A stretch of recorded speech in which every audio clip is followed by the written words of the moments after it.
to the Life and Listings podcast. I have Fermin here, who is a team lead and agent in Santa Rosa. Welcome, Fermin.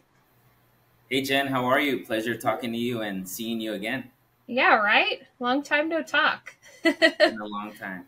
So tell us all of our listeners, who you are, what you do, what makes you a little bit different, and what area you in. So how's everyone doing? I'm Fermin Escutia. I am based out of Santa Rosa, California. Just last year, I started a team. It's a total of 4 agents now. So just happy to be here in wine country and be able to be in this beautiful place and serve all our clients. Amazing. Yeah, and Fermin and I have worked together for quite a while. He was at one of the brokerages we ran and then recently started his team. So really, really exciting. So we were chatting a little bit earlier, Fermin. You know, this market is just, it's interesting, right? And it's really showing you what you need to do in your business. So tell us a little bit about what you're seeing. Yeah, so last year we ended with about 7 listings. 6 of them were above $1 million in our market. And we were just seeing the sellers not budging and wanting to lower the price because they were Fermin, but the rates, and yes, we weren't getting any foot traffic into our showing. So the sellers were just being patient, and that decision paid off. The beginning of this year and currently now, we are starting to see an uptick in buyer activity due to the rates. We do a lot of open houses in our area to show our homes and try to get buyers off the fence to come and take a look at it, give us some feedback so we can report to the sellers. So after the rates came down to about 6.5, we did see an uptick in buyers coming, and our sellers now are re-engaged, motivated, and excited for this new year. So yes, I think the market's going to just be splendid this year. Awesome. Well, I'm excited to hear that. Do you think, what are you doing to educate your sellers in that situation? So, you know, they're not as motivated to move and you're not seeing as many buyers. What are you doing to work with your clientele so they're educated to make their next move?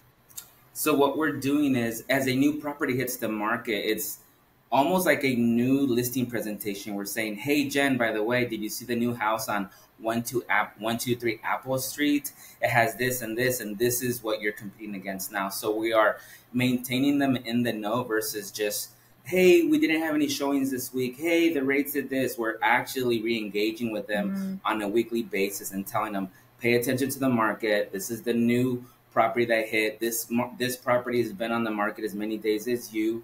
That way they know and see what we're doing as well. And we're previewing the homes. If a seller wants to take the trip and go look at their new competition, we do that. So we're just really being in the know and keeping them, up to date in regards to anything that is either selling, changing status, and that way they're fully prepared to make a decision whether rates come down or rates go up. And with all this new buyer activity, I think that sellers are super excited.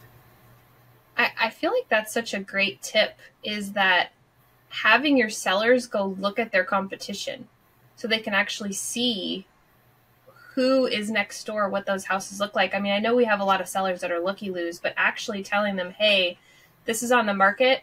You should probably go, or let's go over there and schedule a showing so you can see your competition, I think is such a great thing. Are you taking them or are you sending them to open houses? Both. So especially when a seller says, but my backyard is more usable or my views are better. Specifically to one property that we have, my sunset views are better. So we scheduled an appointment and took them to see a property in the evening. Another seller was, my lot is more usable and therefore, et cetera, et cetera. So I think it's just taking them, as you know, we hire professional photographers to make our properties look what they look online, enhance, sunsets, dramatic views, et cetera, et cetera. So I think it's just taking them out there, showcasing the competition and then being able to reflect and say yes or no, it's not better. That's another good point, is that sometimes I feel like we make our listings look so amazing that you're not actually seeing some of the flaws. So seeing it in person might be a real game changer for a seller, going, oh, this one is better, or no, mine is actually better because of XYZ, and being able to see it like firsthand. Yeah. Exactly. Are you seeing this in all different price points where there's like a hesitancy or lack of urgency? Yes. So in the the last 10 days, we have a couple buyers that are trying to get into the market again because of the rates. First time home buyer buying a condo, one buying a home, all below $650,000 in our market. And the buyer is still trying to get a deal, whether it's a credit towards their closing cost or some price off the list price. We particularly just wrote a offer on a property that was on the market for 130 days. We came in $30,000 below, and the seller would not even counter us. All of a sudden, their mindset changed. There's no urgency where before they had to sell in order to buy. Now the story has changed. Now they'll move in with a sister. So sellers are trying to, be firm on their price, but nevertheless, things are still sitting. But buyers are definitely coming out and not putting pen to paper, which is what we want as a real estate team to try to get our clients into homes. But we've had other successes. We just closed one that we put in contract at the end of the year. The home was low 600s. We were able to get, $20,000 credit to help buy down the rate. So there's still deals to be had, but sellers are, trying to stay firm. Do you think that's just because of the last couple of years? Like they have been watching their price of their home go up and up and up, and now they just they want to see it continue to appreciate. Do you think that's where that attitude's coming from?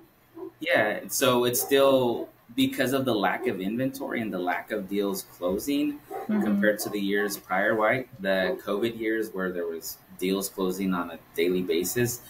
Sellers are just being, again, I keep saying patient to see what happens this year, especially after the Fed stated that there should be 3 rate decreases this year. I think buyers are just waiting to see when is the next one and how is that going to impact me. And the sellers heard the same news. So yes, sellers are holding on to the hopes of being able to get multiple offers once again on their property. And I'm starting to hear that kind of just across the entire country. I feel like in the last maybe 2 or 3 weeks, all of our clients are saying they're starting to feel like they have buyers coming out and there's a lot of interest. So I'm really interested to see what exactly happens, because a lot of times I see California kind of start the wave of things that are going to happen across the country. Yeah, in regards to those 7 listings that we had at the end of the year, 3 of them are now in contract. Simply, again, the rates have come down. Buyers are excited to get back in the market. Awesome. Well, interesting to see what the market's going to do. And so let's pivot a little bit, Fermin, and let's talk about, you recently started a team, and you started a team kind of right before the market shifted. So how is that going? It's interesting, right? It was during COVID, super busy those 2 years. Should have started the team way back then. And then, towards the end of COVID, decided to start this team. Here we are doing all the right things, obviously with your help, implementing systems, implementing lead flow. And then all of a sudden the market somewhat slows down. And then what I ended up doing was choosing 2 fresh new realtors that I could help coach the way that I wanted to teach them and help them be successful in our ever-changing market. So by doing that, we were able to pivot after COVID and still maintain and do a very good amount of business. We ended up in the top 5 out of 250 agents at our office here at W Real Estate. So super excited, and we're still one of the top teams here, and just love the team environment, being able to help each other out when one can take a day off or go on a trip. I mean, that's why we do this. And last time we spoke, you said it was giving you more free time to do stuff, right?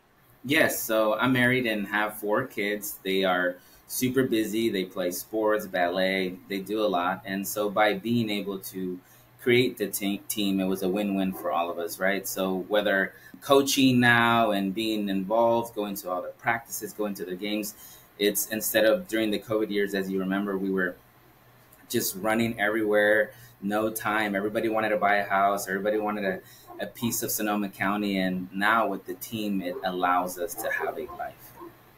I love that. That's what I always wanted for you. I'm like, you love being with the kids. You need some time to go actually do that. What are you coaching? I coach soccer. I help coach soccer. I love taking my daughter Lilia to ballet, and she's super excited about it. My daughter Sienna is now starting basketball. She's in 6th grade. So yeah, just super busy. That's why we do it. I got asked to coach softball today, so we'll see. We'll see if I actually take them up on it. But no dogs. We don't have No time for dogs. Oh my gosh. Okay, so what are you doing with your team? You're obviously crushing it. So what are you doing with your team to stay relevant? You know, like especially because you brought them in kind of in one market, right? And that market's pivoting. So what are you doing as their team lead? So what we did is not only a general Monday check-in, but we added the component of, just like we're talking about our kids playing sports, they have a coach. So what we implemented is scripts. After our check-in on a Monday, we role play. We talk about the weekend. What objections did you have at your open house? What did someone come and say? Oh, I'm not buying because the rates. Well, there's one of two things that you can do in today's market. You can either lower the price or lower the price and ask for a credit to, buy down your interest rate. So by simply talking to our agents in our meetings and being able to discuss any objections they had over the weekend or during their showings, allowing them to be sharp and allowing them to get one step closer to helping their buyers in today's market. So we do that Monday and Wednesday. We meet at 9 o'clock, and for about 30-40 minutes, we do a check-in, a huddle, an affirmation, and then we just transition into role playing and maintaining sharp. I mean, that's what's going to get you deals in today's market, because if you're out there and you don't know what to say, what to ask, how to best serve your client is definitely, by knowing what to say. Yeah. I think that's so important because you can have scripts, right? You can have recordings, you can have scripts, but the actual like real life experience of having an objection that happened this weekend based on the current market, whatever lawsuits happening now or whatever's happening, you actually role playing with your agents to go, this is what happens when you hear about fire insurance in Sonoma County. This is how you educate them on this. This is how you educate them on the rates. We talked about earlier a little bit about 401ks and stuff like that. Like there's so many different things that's just going to hit an agent out of left field because it's so new. That's so important. And then the other key component that I think that is going to help any agent in any market is the market knowledge, right? So you're in one of our rebuild areas that is not done yet and homes are still coming to market.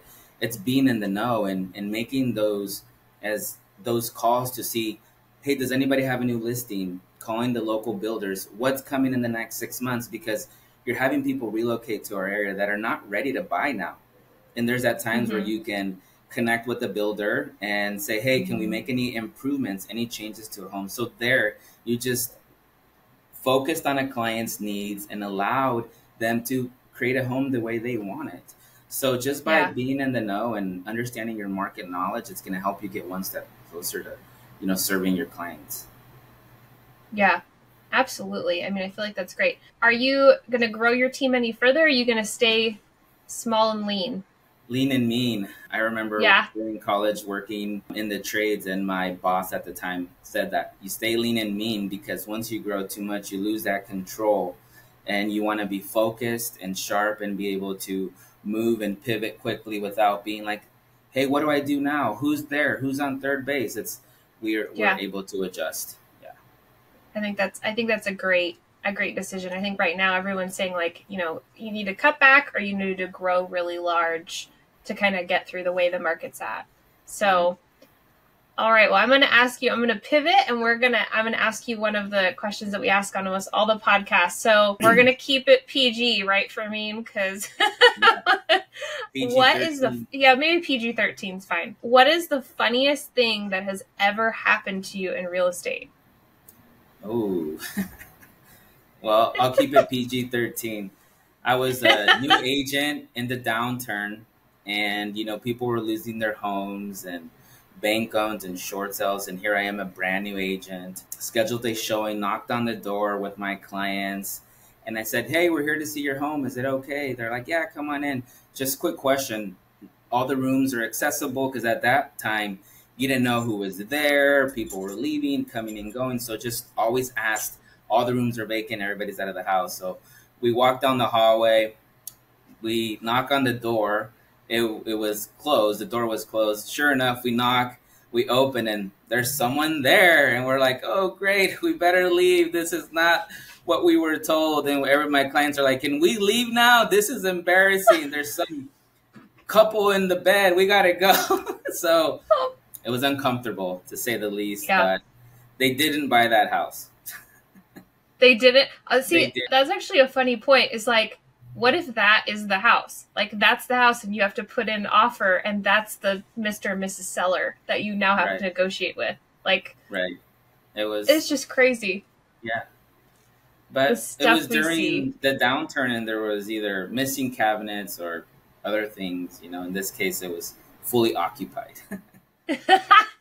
Did that change the way that you like open doors in the future? Were you more like realtor? Ding ding ding.